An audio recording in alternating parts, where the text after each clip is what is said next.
नमस्कार। खबर उत्तर प्रदेश में आपका स्वागत है। मैं हूं आरिश अजहर आपके साथ। रुक करेंगे इस वक्त की हेडलाइंस पर। योगी सरकार ने दिवाली से पहले बड़ा ऐलान किया, सभी 75 जिलों में स्वदेशी मेला आयोजित करने की घोषणा। बरेली में बवाल के बाद बुलडोजर एक्शन, तौकीर रजा के करीबी का अवैध निर्माण ध्वस्त, कई प्रॉपर्टी सील, मौके पर भारी पुलिस बल तैनात। आतंकी सफील रहमानी और रिजवी के घर पहुंचा की न्यूज, मां बोली बेटे की हरकतों के बारे में नहीं था पता, पाकिस्तानी नेटवर्क से जुड़ाव की जानकारी नहीं। संभल और कानपुर देहात में आसमान से बारिश की आफत, संभल में स्कूल पर गिरी बिजली, 6 छात्र घायल। बहराइच में पति पत्नी को खा गया भेड़िया, 3 महिलाओं पर हमला, गुस्साए ग्रामीणों ने एसडीओ डीएफओ की गाड़ी तोड़ी। नवदुर्गा अष्टमी पर इटावा में मिशन शक्ति के तहत कन्या पूजा, राजकीय इंटर कॉलेज में सरस मेले में 101 बालिकाओं का हुआ पूजा। आप देख रहे हैं के न्यूज, खबरों का सारथी। और कन्नौज से खबर है, प्राचीन दुर्गा मंदिर पर गिरी आकाशीय बिजली, करीब 280 साल प्राचीन बताया जाता है यह दुर्गा मंदिर। बिजली गिरने से मंदिर का ऊपरी हिस्सा क्षतिग्रस्त, मंदिर में स्थापित मां की प्रतिमा को नहीं आई खरोच, जोरदार कड़कड़ाहट के साथ गिरी बिजली, प्रत्यक्षदर्शी अष्टमी पर मां की प्रतिमा को नहीं पहुंची आंच। पुजारी ने यह बात कही है। जिले में सुबह 11 बजे से लगातार जारी है बारिश। खबर इस वक्त आपको बता रहे हैं, जोरदार बिजली गिरी है। जिले में सुबह 11 बजे से लगातार बारिश जारी है।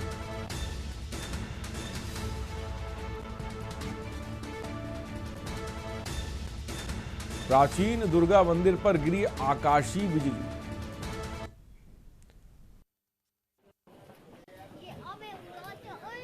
ग्राम बक्तौरापुर के हैं, पोस्ट खामा। कहाँ पूजा करते हैं? यहीं मंदिर पे, दुर्गा मंदिर पे। कहाँ है ये? ये ठठिया बाजार में है जी। जब क्या हुआ था यहाँ पर? यहाँ पे अचानक बत्ती मतलब गिरी, मंदिर मतलब पूरा फाट गया, आकाशीय बत्ती गिरने से छिटक गया और मूर्ति वगैरह सबसे बची मतलब ठोंसते हैं। हाँ, ये चमत्कार। आज जन्माष्टमी थी, ये देवी माँ की कृपा है जो अपने ऊपर मतलब नाई दावा, मंदिर छिटक गया पूरा। और सीतापुर से खबर है, रिश्वत देते दबोचा गया चौकी प्रभारी, शिकायत पर एंटी करप्शन टीम ने की गिरफ्तारी। हरदोइया निवासी पंकज सिंह से मांगी थी रिश्वत, दर्ज मामला खत्म कराने की मांग की थी। चौकी प्रभारी अरुण शर्मा रंगे हाथ गिरफ्तार हुए। सिंधौली कोतवाली क्षेत्र के चौड़िया चौकी का मामला।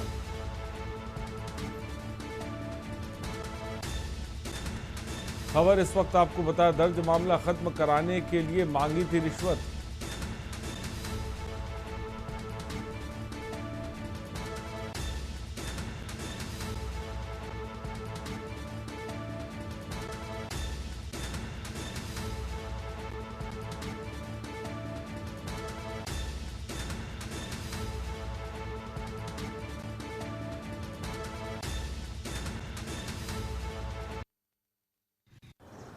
तो उसका जो जब आम टूटने से पहले जिसकी बात थी उसने मना कर दिया नौकर को कि आम मत तोड़ने देना, पहले पैसा ले लेना, उसके बाद आम तोड़ने देना।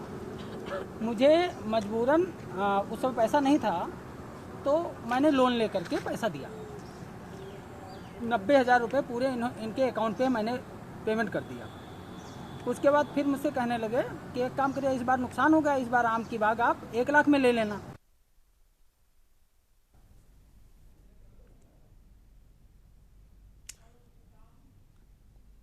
और आगे बढ़ते, औरैया पुलिस की ईमानदारी ने जीता दिल, एसपी औरैया अभिषेक भारती ने दिया प्रशस्ति पत्र। एसपी ने महिला आरक्षी फूलवती को दिया प्रशस्ति पत्र।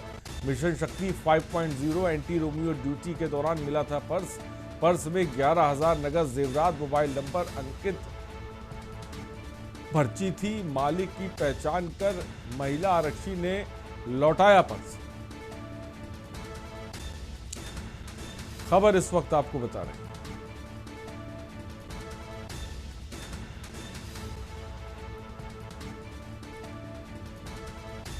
खबर इस वक्त आपको बता रहे हैं, इटावा में घर लौट रही महिला का खोया था पर्स।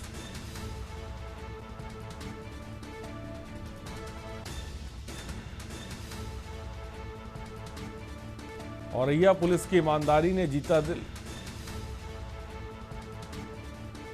एसपी औरैया अभिषेक भारती ने दिया प्रशस्ति पत्र।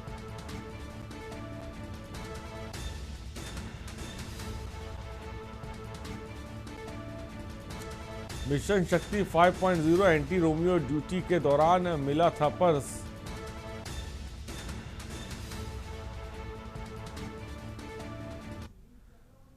और चित्रकूट जनपद में शारदीय नवरात्रि में मिशन शक्ति अभियान के 5वें चरण के तहत कसाई गांव के आंगनबाड़ी केंद्र में कन्या पूजन और कन्या भोज कार्यक्रम का आयोजन किया गया, जहां जिलाधिकारी शिवचरण अप्पा जीएन ने आंगनबाड़ी केंद्र में पढ़ने वाली दर्जनों छात्राओं के पैर धुलकर उनकी पूजा की। इसके बाद उन्होंने खुद अपने हाथों से कन्या भोज कराया। इसके बाद उन्हें उपहार भी वितरण किया गया। इस कार्यक्रम के माध्यम से जिलाधिकारी ने समाज में नारी शक्ति के सम्मान और आदर का संदेश दिया।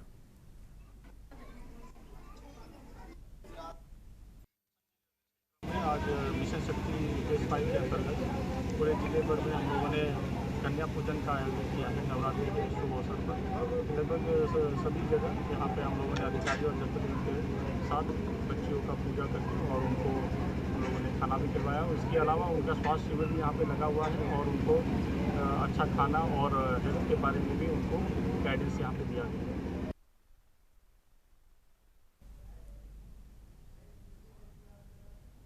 और खबर बागपत से, जहां खेकड़ा थाना क्षेत्र के डूंडाहेड़ा गांव में से कक्षा 9 की छात्रा के अपहरण का सनसनीखेज मामला सामने आया। पीड़ित छात्रा सोमवार सुबह घर से स्कूल के लिए निकली थी। इसी दौरान गांव निवासी 2 युवकों ने जबरन पकड़कर उसे एक घर में बंधक बना लिया। छात्रा के शोर मचाने पर ग्रामीण मौके पर एकत्र हो गए और छात्रा को बंधन से मुक्त कराया। सूचना पाकर आनन फानन में पुलिस भी मौके पर पहुंची है और परिजनों से मिली तहरीर के आधार पर दोनों आरोपियों को हिरासत में लिया है। मामले की जानकारी पाकर हिंदू युवा वाहिनी के पदाधिकारी भी मौके पर पहुंच गए। पुलिस के मुताबिक तहरीर के आधार पर गंभीर धाराओं में मुकदमा दर्ज कर लिया गया और आगे की कार्रवाई की जा रही है। जी, एक नाबालिग बच्ची है, खेकड़ा अंतर्गत क्षेत्र आता है, डुंडहड़ा गांव की एक नाबालिग बच्ची है, जिसको खेकड़ा के रहने वाले कुछ मुस्लिम लड़कों ने कल स्कूल आते वक्त अपहरण कर लिया। और उस बच्ची ने बताया कि उनमें से मैं एक व्यक्ति को जानती हूं जिसने अपना नाम सौरभ बता रखा था, परंतु पुलिस ने हमें सागर या सौरभ कुछ इस तरह का हिंदू नाम बता रखा था, परंतु पुलिस ने बताया कि उसमें हिंदू लड़का नहीं है, जो लोग भी हैं मुसलमान हैं। उन लोगों ने इस बच्ची को वहाँ से ज़बरदस्ती उठाया और बच्ची का कहना है कि उसके बाद पता नहीं उन्होंने मुझे नशीला पदार्थ दिया, सुंगाया, क्या हुआ उसके बाद बच्ची को कुछ नहीं पता। जब पुलिस वहाँ घटनास्थल पर और उन लोगों के मकान पर पहुंची तो बच्ची पुलिस को उन लोगों के मकान पर बरामद हुई है बेहोशी की हालत में। थाना खेकड़ा पर सूचना प्राप्त हुई कि 2 युवकों के द्वारा एक नाबालिग बच्ची का अपहरण कर लिया गया है। इस सूचना पर तत्काल थाना खेकड़ा पुलिस ने अपनी टीमें लगाकर शीघ्र ही युवती को बरामद कर लिया और दोनों नामजद अभियुक्तों के विरुद्ध अभियोग पंजीकृत करके इनको हिरासत में लिया गया है और आज इनको माननीय न्यायालय के समक्ष प्रस्तुत किया जाएगा। थाना खेकड़ा पर अग्रिम विवेचनात्मक कार्रवाई प्रस्तुत है। और यूपी मंत्रिमंडल के राज्य मंत्री बलदेव सिंह ने स्वीकार किया कि प्रदेश के 22 जिलों के किसानों की कृषि उपज को बारिश और बाढ़ से क्षति पहुंची है। उन्होंने दावा किया कि मुख्यमंत्री योगी आदित्यनाथ ने आपदा के दौरान ही 11 सदस्यीय टीम गठित कर दी थी, जो संबंधित जिलों में पहुंचकर नुकसान का आकलन करते हुए सरकार को रिपोर्ट उपलब्ध कराती रही। इसके राहत और बचाव कार्य का लाभ समय पर ज़रूरतमंदों को प्राप्त होता रहे, इसलिए बाढ़ बारिश के बावजूद किसानों को बहुत अधिक नुकसान नहीं जूझना पड़ा। इसके अलावा पहले से ही बाढ़ से निपटने के अभियान चलाने का फायदा मिला है। मंत्री ने दावा किया कि प्रधानमंत्री मोदी किसानों की आय वृद्धि के लिए एमएसपी तय करने के प्रति हमेशा संवेदनशील रहते हैं।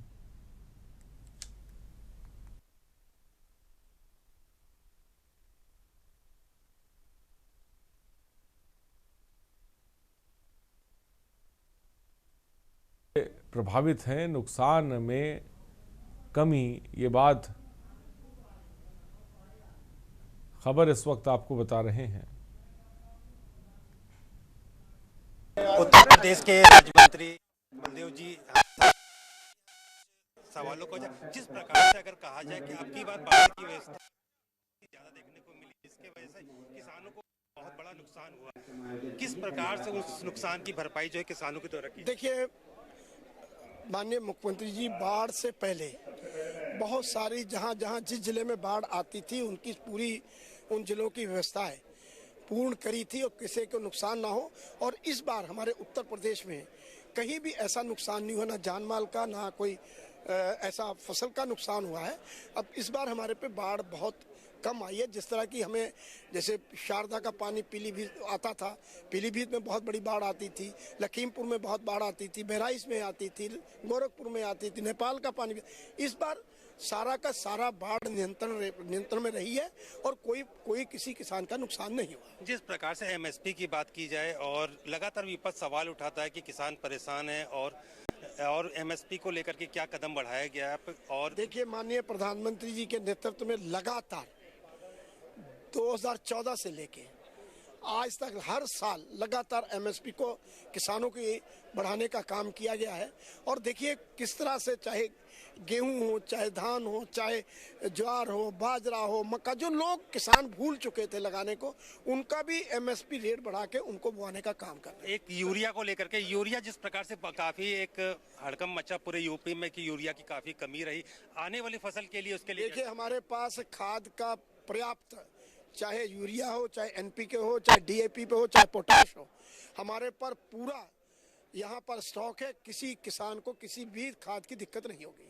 जी, जिस प्रकार से अगर देखा जाए तो एमएसपी की बात हो या बाढ़ की वजह से किसानों को जो नुकसान हुआ और साथ ही साथ यूरिया जिस प्रकार से पूरे उत्तर प्रदेश में काफी जगह जो है यूरिया की कमी को देखा गया था, उसमें साफ तौर से इनका कहना है कि अब किसी प्रकार की कोई भी कमी नहीं रहेगी। सरकार के द्वारा हर सुविधा दी जा रही है और जहां पर भी बाढ़ की वजह से जो भी नुकसान हुआ है उसके सरकार ने उसको नोटिस किया है और उन किसानों को जो सरकार की तरफ से भरपाई की जा रही है। कैमरामैन आदित्य के साथ मनीष तिवारी, के न्यूज, लखनऊ। और खबर चित्रकूट से, जहां पिछले दिनों खाद लेने के लिए लाइन में खड़ी वृद्धा लीलावती की धक्का मुक्की के बीच गिरकर घायल होने के बाद इलाज के दौरान मौत होने का प्रदेश के कृषि मंत्री सूर्य प्रताप शाही ने संज्ञान नहीं लिया, बल्कि पीड़ित परिवार के घर पहुंचकर सांत्वना दी। कृषि मंत्री ने मानिकपुर पहुंचकर दुखी परिवारों को भरोसा दिलाया और उनकी मदद में किसी तरह की कोई कमी न रहेगी। बाद में कृषि मंत्री सूर्य प्रताप शाही ने खाद की किल्लत की खबरों को विपक्ष का प्रोपेगेंडा बताया।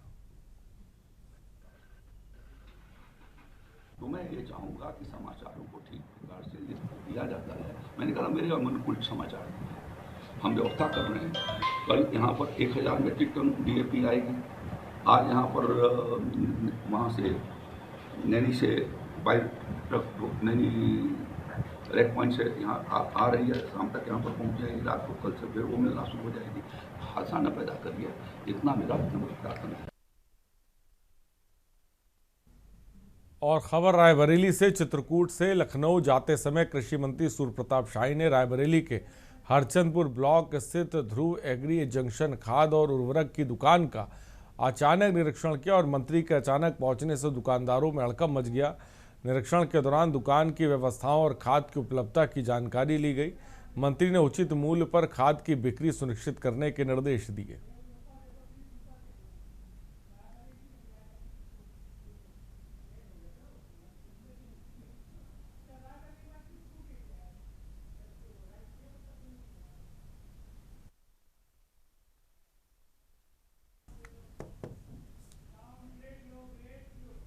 रुकते हैं एक छोटे से ब्रेक के लिए, हम जल्द हाजिर होंगे कुछ और खबरों के साथ।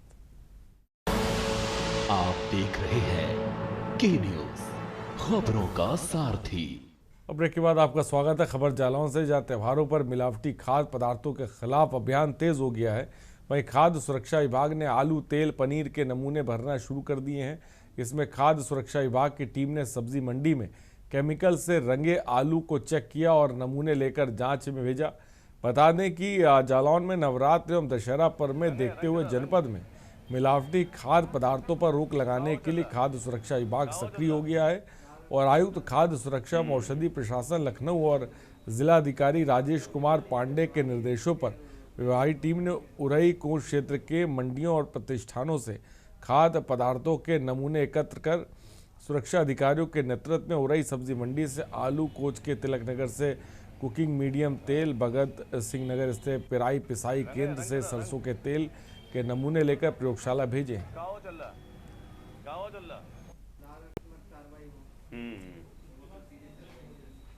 जी, आगामी जो दशहरा और दीपावली के पर्व के तहत आयुक्त खाद्य सुरक्षा औषधि प्रशासन ने जिलाधिकारी श्री राजेश पांडे महोदय द्वारा बाजारों में सतर्क निरीक्षण करते हुए और संदेह के आधार पर जो मिलावटी खाद्य पदार्थ है उन पर कार्रवाई करने के निर्देश प्राप्त हुए थे, जिसके क्रम में खाद्य सुरक्षा विभाग जनपद जालौन की टीम लगातार पूरे त्योहार के सीजन में 18 तारीख से लगातार सक्रिय है।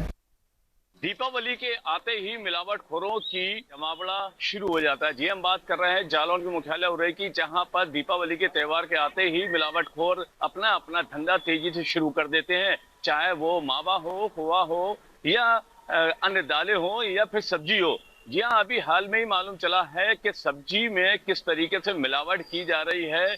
सब्जी में जो सबसे ज्यादा महंगा आलू यहाँ पर जो बिक रहा है, जो नया आलू यहाँ पर बाजार में जो देखने को मिल रहा है, तो कहीं ना कहीं आलू को लेके जो है अभियंता अधिकारी ने बताया है कि मिलावटखोर किस तरीके से आलू को रंगीन करके और उसको पुराने आलू को निकालकर नए आलू में तब्दील करके जो बाजार में महंगा बेच रहे हैं, तो कहीं ना कहीं लोगों के लिए नुकसानदेह है। और हालांकि इसको लेकर उन्होंने जो अभियान चलाया उसमें कई लोगों को सैंपल भी भरे और सैंपल इसको भेजे गए हैं।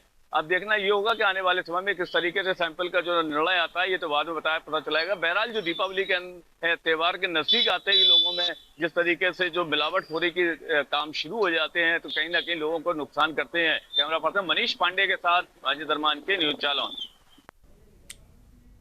और खबर नोएडा से, जहां नोएडा प्राधिकरण ने सेक्टर 150 स्थित स्पोर्ट्स सिटी से में lotus green construction private limited का प्लॉट आवंटन निरस्त कर दिया। कंपनी के आवेदन पर प्राधिकरण ने 1.10 लाख कीमत के आवंटित प्लॉट को निरस्त कर दिया है। आवंटित कंपनी ने बार बार नोटिस जारी करने के बाद भी प्राधिकरण कोष में तय धनराशि नहीं जमा की थी, इसलिए आखिरकार प्राधिकरण आवंटित प्लॉट को अपने कब्जे में लेकर किसी अन्य को आवंटन करेगा। और बताया गया कि लोटस ग्रीन कंस्ट्रक्शन कंपनी पर नोएडा प्राधिकरण का करीब 4100 करोड़ रुपए का बकाया है।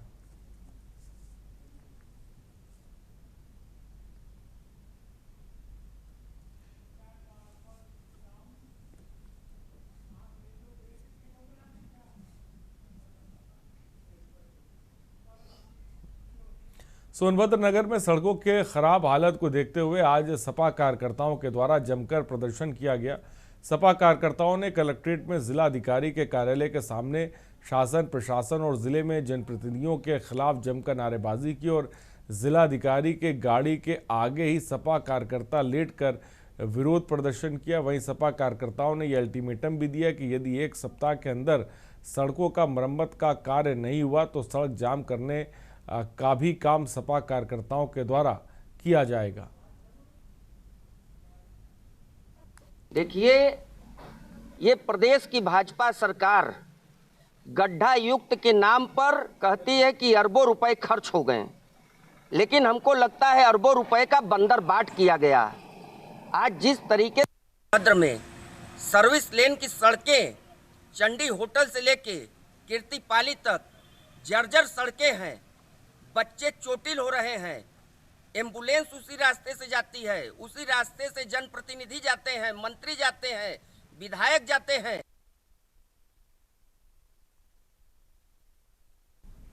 खबर नोएडा से, जहां चोरों ने प्राधिकरण के पूर्व सीईओ के घर से लाखों की संपत्ति पर हाथ साफ कर दिया। वारदात के दौरान गृह स्वामी की पत्नी सहित किसी कार से लखनऊ गए हुए थे। चोरी होने के जानकारी पर गृह स्वामी के वाहन चालक ने थाना सेक्टर 39 पुलिस को मामले की जानकारी दी।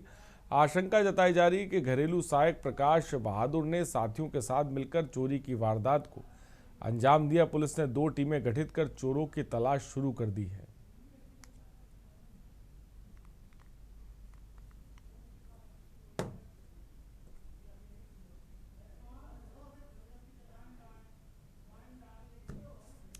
खबरों में इतना ही, बने रहिए हमारे साथ। नमस्कार। आप देख रहे हैं के न्यूज, खबरों का सारथी।